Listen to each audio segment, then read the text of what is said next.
Alright guys, before we start this episode, I need to announce the winner of the free movie giveaway trivia we did in our last episode.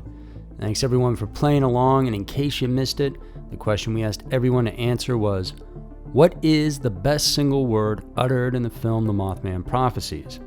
The three winners will get a free screener of our movie An Angry Boy, which just became available to stream today.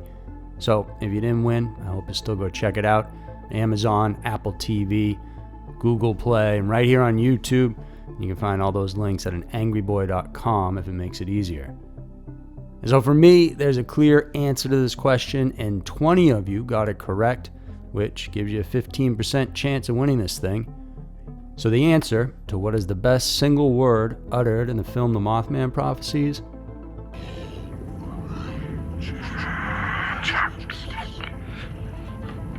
Without a doubt, that's the word that sticks out and is super creepy. And so the winners, which I pulled out at random, are the following: A.R.R.5626, Amber Okies 5389, and Zaxman. That's X-A-X-Man. So congratulations to you guys. I guess just email me at scarymysteries1@gmail.com. I'll send you the screener. Thanks to everyone who answered, even the person who said farts stink. I hope you enjoy this episode.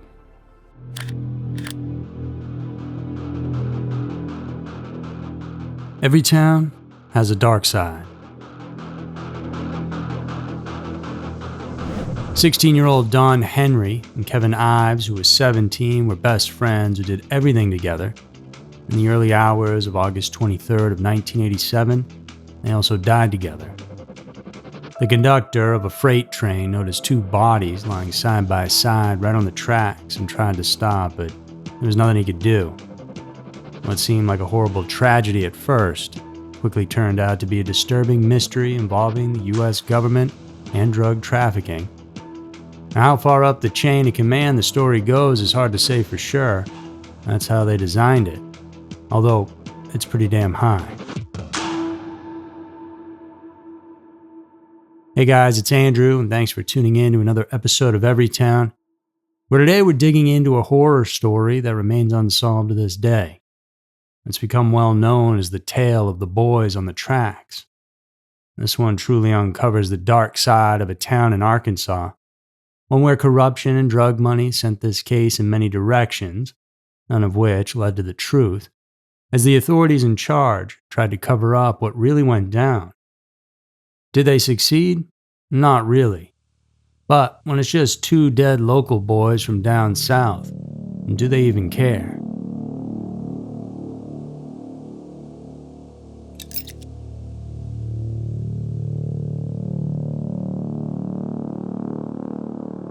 Kevin and Don were typical teenagers growing up in Bryant, Arkansas, a small town that sits right in the middle of the state. The boys loved fast cars, hunting, and hanging out with their girlfriends at the Cineplex on double dates on the weekends. The four had recently just gone and seen The Lost Boys, which famously has a scene with the main characters hanging from a railroad bridge as a speeding train passes by, seeing who could hold on the longest. Kevin and Don had been best friends since they were younger. Back in the summer of '87, they were headed into their senior year over at Bryan High School. Well-liked and popular, Don had a great sense of humor, and Kevin always appreciated his jokes. And on that fateful August night, they met up with a group of friends in a secluded parking lot, a popular hangout spot for the teens in town. And as you can imagine, there wasn't a ton to do in terms of entertainment there, especially for high school kids, so they had to create their own fun. Just before midnight, the boys stopped by Don's house to pick up a hunting rifle. They had a brief chat with Don's father, who gave them the go-ahead to go hunting near the train tracks, something that may seem strange, but was entirely normal and common in that rural area. They'd already had some experience with spotlighting for night hunting. This technique involves using a very bright light to make animals' eyes reflect intensely after dark, making them easier to locate. It was a fun little adventure for two enthusiastic young hikers like them, and going out at night, scouring those landscapes for smaller prey. It was a nearly ritualistic tradition for many local teenagers, and Kevin and Don undoubtedly felt right at home doing it. Unfortunately, that early morning in August would mark a grave turning point for the Henry and Ives families, as it would be the last time that the best friends since childhood were seen alive. And while it was officially ruled an accident, many don't think it adds up, and that something else happened, which is why this story still remains a mystery that is talked about today, more than 35 years later.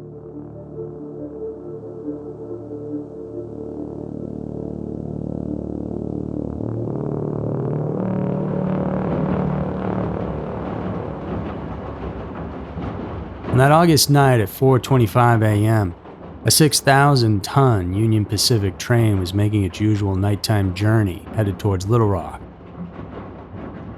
The train, over a mile long and traveling at 52 miles per hour, was running smoothly as engineer Stephen Schroyer approached the small town of Bryan, Arkansas.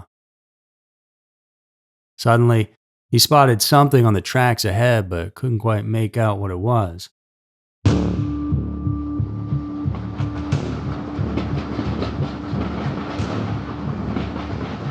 As the heavy train continued on at full speed, Schroyer realized with horror that it was two figures on the rails, in two shapes, partially covered by a large green tarp, and they looked like teenagers. The engineer reacted desperately, slamming on the emergency brakes as fast as he could. Schroyer blasted the train whistle that rang out into the darkness. The wheels screeched on the rails, sending up sparks, but the massive train couldn't be stopped in time. Despite the frantic efforts to halt it, the train dragged the bodies along for what seemed like an endless half a mile.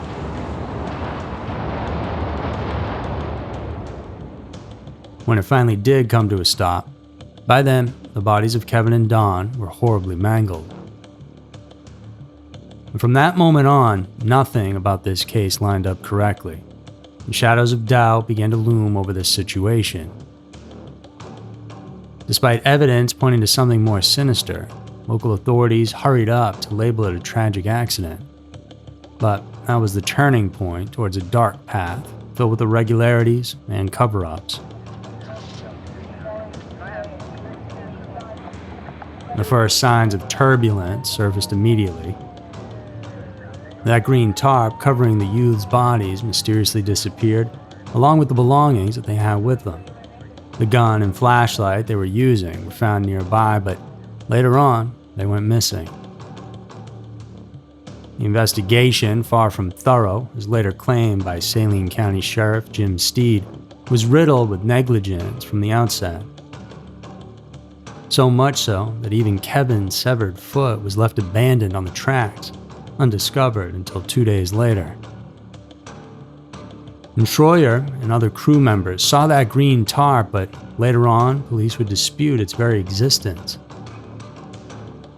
As the train roared towards them, the vibrations of the tracks would have been intense. The sounds of the brakes and the whistle would have jolted them had they been alive, and so Don and Kevin, it appeared, might have been dead before the train ever even hit. So that means they were placed on those tracks by somebody. But who and why?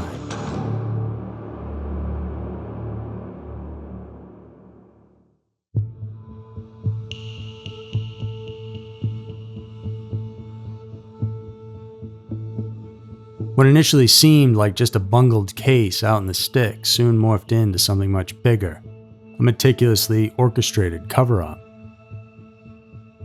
A dark plot where officials at all levels of government, state, federal, and local, played prominent roles over decades, covering up Kevin and Don's murders in a shroud of silence and lies.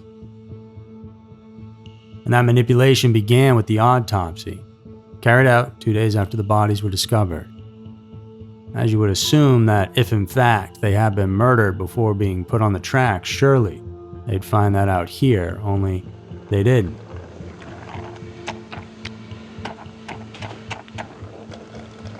Following the autopsy, Fahmy Malek, Arkansas's state forensic pathologist, concluded that the boys had smoked the equivalent of 20 marijuana cigarettes. And thus, they were in a deep sleep when the train approached, which explains why they didn't hear the train's whistle as it neared.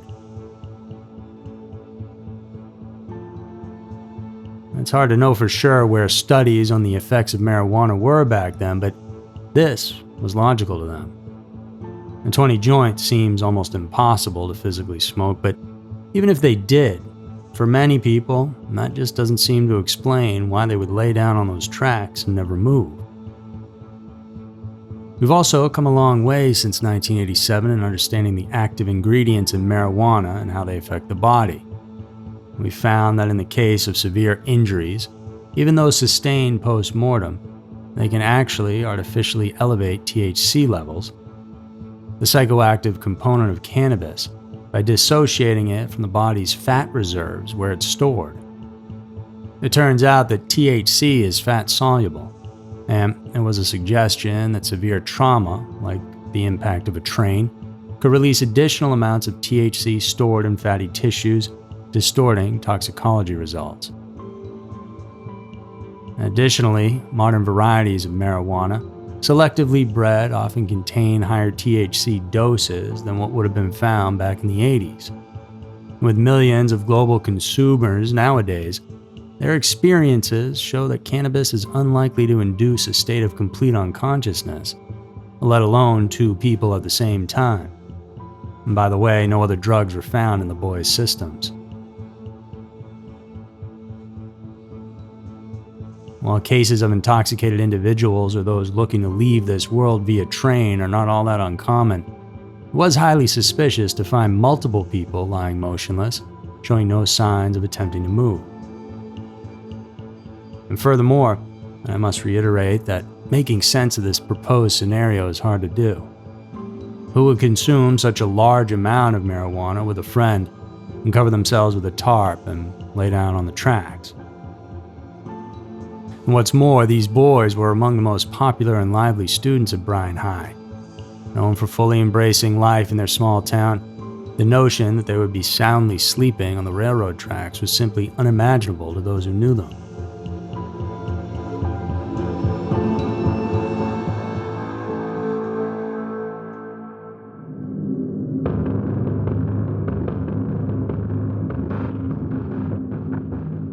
So over time, the townsfolk got to talking. Don and Kevin's families were pushing for the case to be re-examined. And feeling the trust of their community waning, the police decided to reopen the investigation 5 months later, as it had been officially closed as just an accident. When Kevin and Don's bodies were exhumed, new autopsies were conducted, and a grand jury convened. Dr. Joseph Burton, nationally recognized forensic pathologist from Georgia, was tasked with performing the new autopsies. The thought here was that if there were corruption afoot, then someone from so far away would be the best chance of getting a fair shake. And his findings? Well, they revealed that the boys had only smoked between 1 and 3 cigarettes total, not even 3 apiece. But that wasn't the only shocking discovery, of course. The new autopsies also found that one of the boys was in fact already dead by the time the train struck him, and the other was unconscious. In other words, close to dead. If that sounds like a nightmare scenario, signs of stabbing having taken place were detected on Don's shirt, as if he had been stabbed in the back. In Kevin's face, it appeared to have been shattered by the butt of a rifle, perhaps his own, which, as mentioned earlier, disappeared from the evidence room when it was picked up the night of the tragedy. And all this happened before their bodies were placed on the tracks. These findings strongly suggested that the boys were severely injured, rendered unconscious, or even deceased before the train ran over their bodies. Burton's autopsies revealed that Malek, the doctor who did the first one, had mutilated Kevin's skull by cutting it in so many directions that it was impossible to determine the original fractures. He even completely disassembled the bones of his jaw. And Burton, a seasoned veteran with thousands of autopsies under his belt, admitted he had never seen anything like it. It seemed as though Malik was purposefully erasing traces of what had actually happened. According to a former employee who later came forward, they said they saw evidence of a stab wound in the original autopsy. When mentioned to Malik, well, they were told not to worry about it. Malik has declined to comment since then, but other experts who reviewed the case are convinced these were not accidental deaths. These boys met their end at the hands of others, victims of injuries inflicted with intent. The final conclusion was to change the ruling to homicide. And so it happened. The cause of death was officially changed from accidental to probable homicide.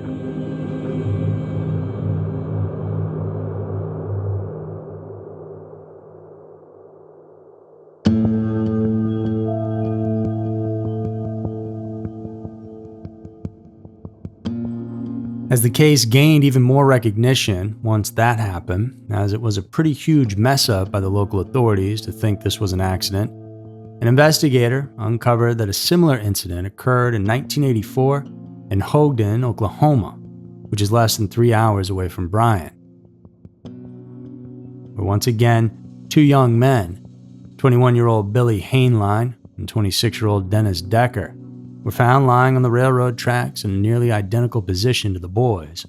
Both had been officially killed accidentally, according to the county coroner, with the same idea that they had fallen asleep on the tracks because they were drunk, and yet their BAC was just about the legal limit. Their case would also be reopened in '85, just about a year later, where they determined that the official manner of death is now unknown. That case still remains unsolved.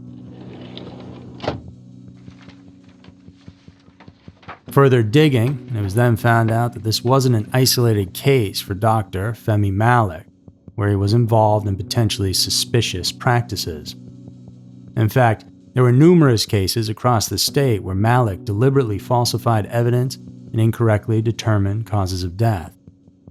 And take the case of Rain Albright, who was shot 5 times in the chest. Incredibly, Malik ruled these as something he did to unlive himself. Or the case of James Dewey Millam, whose body was found decapitated. In this instance, Malik claimed that the cause of death was a gastric ulcer, and that the family dog had bitten off and eaten the head, subsequently regurgitating skull and brain fragments. And these stories, fabricated by Malik, were utterly absurd, just like the boys on the tracks. The media coverage of Malik's scandalous ruling sparked massive protest demanding his removal. Yet strangely, both Governor Bill Clinton, the future U.S. president, and the chairwoman of the Forensic Commission, Jocelyn Elders, insisted that not only he remain in his position, but they even gave him a $32,000 raise. And this all really happened, and it's so ridiculous you have to wonder how far up the chain this whole thing goes. Why was Malik being protected so strongly? And he should have been tried as a criminal. Well, because for one reason or another, there were powerful interests involved here that for some reason didn't want the true cause of Ives and Henry's deaths to come to light.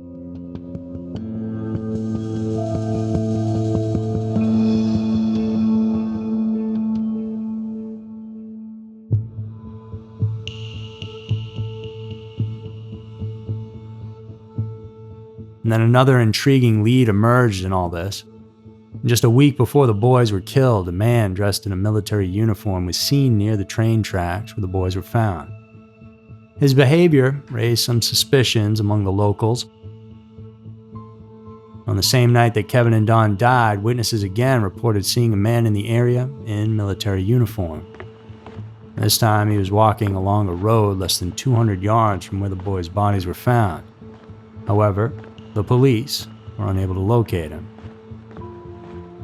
One thing became very clear. Something was brewing in the area, and the government was involved in some way. In order to figure this out, you need to take a step back and look at a much bigger picture. In the remote mountains of western Arkansas, a dark secret lurked among the lush pine forests and thickets of the Ouachita Wilderness. That secluded region, known as Mena, had been a haven for generations of outlaws, bootleggers, and marijuana growers. But in the early 80s, something much more sinister began to take shape there. Just 70 miles from the Fort Chaffee military base, the small Mena airfield became a hotbed of covert activities involving the CIA and DEA. It was the era of Governor Bill Clinton in Arkansas. The mysterious operations emanating from that remote location were an open secret. The name on everyone's lips was Barry Seal, a notorious drug smuggler who had set up shop in Mena back in 1981. And Seal didn't play small. He boasted of making up to $50 million per month by selling 1,000 pounds of cocaine from Colombia. A true narco empire in the heart of Arkansas. They even made a movie about him that starred Tom Cruise. Meanwhile, local residents reported strange sightings that were hard to ignore. Gunfire from automatic weapons in the middle of nowhere, men of Latin American appearance lurking in the woods with assault rifles, and clandestine plane landings. And clearly something very shady was happening in Mena. IRS agent Bill Duncan and state police officer Russell Welch tried to investigate Seal's connection to the town, suspecting a large-scale drug smuggling and money laundering operation. However, both of their careers, conveniently, were abruptly cut short directly due to those efforts. But what does any of this have to do with Kevin and Don?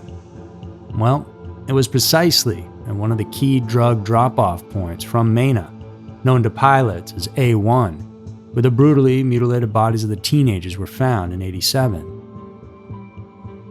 Coincidence? Probably not. Many believe that both boys might just have been accidental witnesses to a drug exchange and were killed to prevent the secret from spreading. Much more was at stake than just Barry Seal's drug trafficking in Mena. If Kevin and Don were indeed witnesses to some drug delivery, they had to be silenced at all costs. Because what they possibly witnessed was a vast covert operation with connections reaching the highest levels of state government. In 1983, the DEA caught Seal for drug trafficking, but he mysteriously became a valuable government informant in exchange for immunity. Was Seal perhaps involved in some secret intelligence operation in Mena? If the two teenagers hadn't covered these murky links between the drug trade and government agencies, their lives would certainly be in serious danger.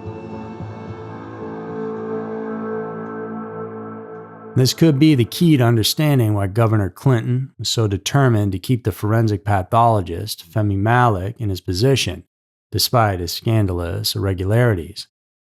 Perhaps Malik was another piece of the cover-up, someone corrupt and controllable enough to manipulate the autopsy findings of Ives and Henry. This way, the details that could expose the festering Mena plot, implicating high-ranking officials, were silenced. There was simply too much at stake and too much money to leave loose ends.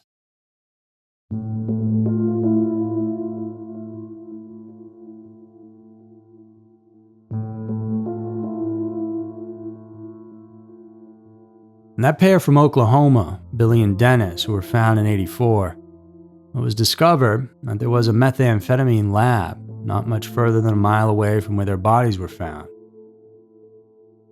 Was this tied to the Mena area in some way? It's possible, but we don't know for sure. In the woods, though, drug labs and dealers will conceal vehicles and property they don't want found with green tarps so that they blend in with the woods. Because since Don and Kevin's case was officially turned into a homicide, you have to wonder who would just have a green tarp with them out there in the middle of nowhere. It's only speculation, but maybe the drugs were even covered in that tarp. The boys spotted it with their flashlight. When they went to investigate, whoever was there to pick them up came across them and took them out.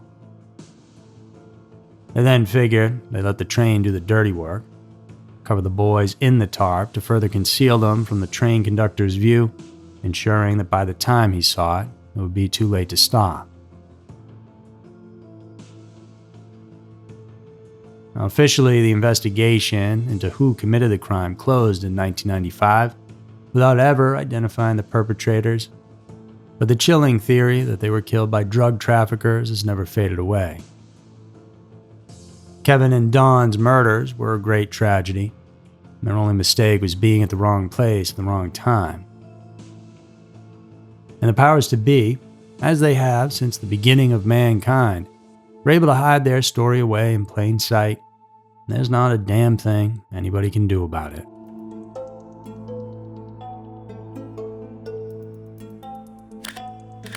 So that's it for this week's episode of Everytown. Thanks for tuning in today.